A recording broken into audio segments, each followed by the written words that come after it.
Both of these pitchers had uncharacteristically bad seasons in 2016, talking about Chris Archer and Zack Greinke. Both going to pitch on Sunday as the MLB regular season officially begins. Who is more likely to rebound this season? You going Archer or Greinke? I'm going to go Zack Greinke. This one's tough. I think Zack had the worst year last year. You look at the peripherals and the numbers are worse for Greinke. And it was so dumbfounding because he came off the best year of his career where he finished a narrow second to Jake Arrieta winning the 2015 Cy Young. Zack easily could have won it. On most of the years, he would have won it. Had such a tremendous year with the Dodgers. Then the Diamondbacks go and sign him, and he about-faced completely.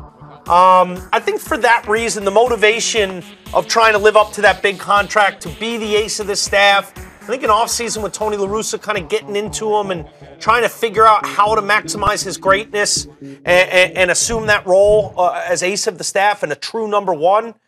I think that's all stuff that's going to lead to Zack Greinke having a pretty darn good year. And it could go either way.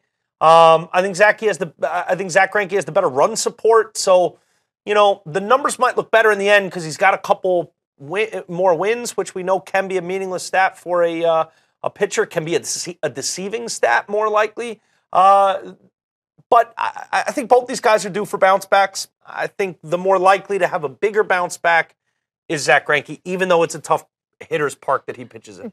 I know if I was in that position, you feel like when you sign a contract this large, the size that Zack Greinke did, you've kind of put that on your shoulders and the weight of that on your shoulders? Yeah, I think, you know, for so many of these guys, it's not just the amount of money, but it's the validation that comes along with the money. When you get a $200 million deal, you're in that tier. You're a $200 million guy, and you're expected to perform and produce certain numbers that equal that large a sum. I mean, it's such a ridiculous amount of money to earn to do anything that when you gain that money, and with baseball being guaranteed contracts, and then all of a sudden you fall flat on your face, I think you want to prove you are that tier guy. You are validated in the contract you signed, and the team was validated in wanting to give you that kind of money. So I think the validation of being that type of person is real for these players. And Zack Greinke's a competitive man, and I think he's somebody that is eager to get back on the field this year